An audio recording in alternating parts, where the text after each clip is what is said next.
Gormander II was a Revolutionary War hero. But you're never going to hear about him. You know why? Because he was a spy. A sneaky Revolutionary War hero. American spy. You know what else? He was a dog. He was a dog spy. They took this dog spy. They gave him a very, very important message to George Washington, the President of the United States. This dog was he's an American war hero. You're never gonna hear about it because you know why? Because America didn't know what dogs were. And because of that, they never kept any records like on. You can't record something that you don't understand. So like America was just like, I don't know what that is. And George Washington was like, man, well, maybe we could make like a spy out of it. And his chief general said, I think you're right. So they took this dog and they gave him this very important message. George Washington knew about the dog, but like he didn't actually. I would think that after like the discovery of the first dog, so to speak, by America, was turned into a spy, there'd be we'd start documenting dogs. Not the case. America did not know anything about dogs. Not even what they were called until Thomas Edison came along. And Thomas Edison was like, this is a dog. And then, after Thomas Edison, everything changed. But Europe had dogs for centuries before America did. So this is a really interesting turn of events because now Thomas Edison knew what dogs were. And this was huge. America just totally blanked out, and they were like, they got there and they're like, we want independence. And they were like, but, the fuck's a dog? I've never heard of that before. So Europe was they're 1,000 years ahead because they have dog technology. They have integrated dog machine systems in all of their households. America doesn't have that because they forgot about the dogs. They're like, how do you do that, America? Thanks a lot, George Washington. Anyways, so now America has dogs. Thanks, Thomas Edison, for understanding dogs again. But here's the thing that you have to understand about the difference between America having now just discovered dogs at this time and Europe. Because quite honestly, Europe was not okay with this. You go back in the history books, you're going to take a look at some of the primary sources, go down the table of contents, look in French textbooks. Don't look in American textbooks. You're not going to find anything there. They don't have history right up here, okay? I'm going to tell you that right now.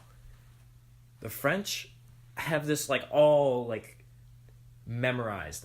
Every French kid in France knows about this. This is a graduation requirement for French kids. You have to know about this conflict between France and America. So this was the state of Europe, specifically France at this time. How do you not know what the dogs are? What is a dog? Oh, that's right. Thomas Edison invented that. Duh. No, he did not. You dumbass. This conflict, sorry, this conflict started the French-American War. That's right, that war. Everybody thinks it was like something else. Like, it wasn't. It was about dogs. It was about dogs the whole time. They didn't realize what dogs were. And the French, like, they just couldn't fathom this. Like, can you fathom it? Can anybody fathom that America didn't know what dogs were before fucking Thomas Edison came around? No, because the French couldn't, so they started the war. They were like, you guys are so dumb that you guys can't be like a world superpower. Like, this is so dangerous to everybody else. How can we entrust a country that doesn't know what fucking dogs are with, like, nuclear weapons, like, 200 years in the future? No way, guys, okay? Like, so, like, French-American War, like, America doesn't know what dogs are. Or didn't for, like, a while.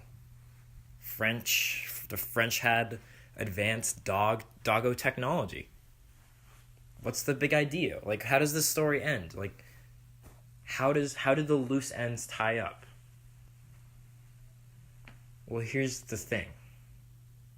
Here's the thing about America and France's and the whole dog-related conflict, dognesia conflict. Here is the big, like, finish. This is everything. This is how everything tied up together. This blew historians' minds when they saw this for the first time. Jonathan Gormander II was no ordinary dog.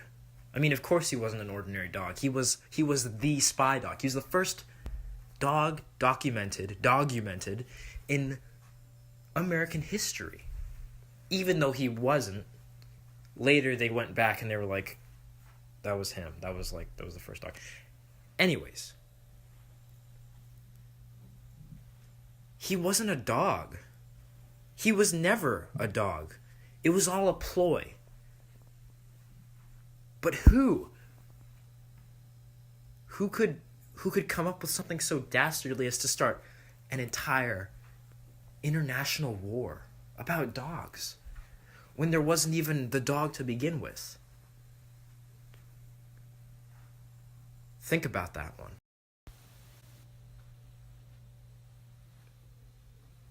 Thomas Edison! It was fucking Thomas Edison the whole time! It was him. Thomas Edison was a time machine dude. He made time machines before he came up with dogs. Literally before he came up with dogs. Thomas Edison created a dog bot. Sent it back in fucking time to George Washington so that he could claim the rights to patenting what a dog was. The plan was foolproof, like right from the very start.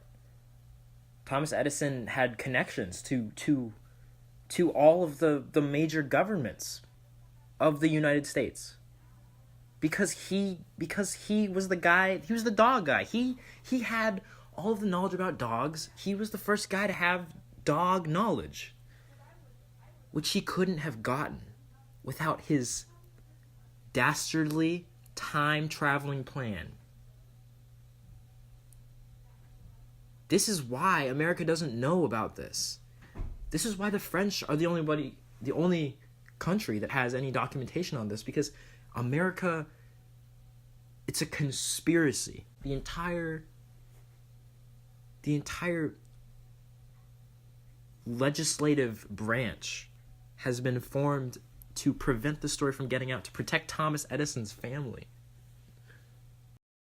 This is unarguably the greatest scheme ever devised by any member of humankind.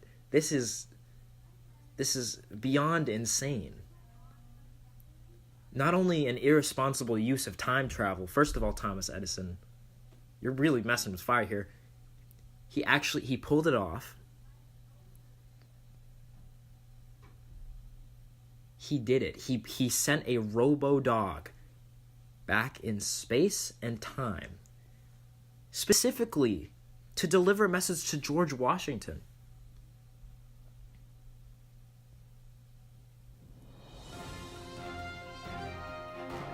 And now he's the one credited with inventing dogs.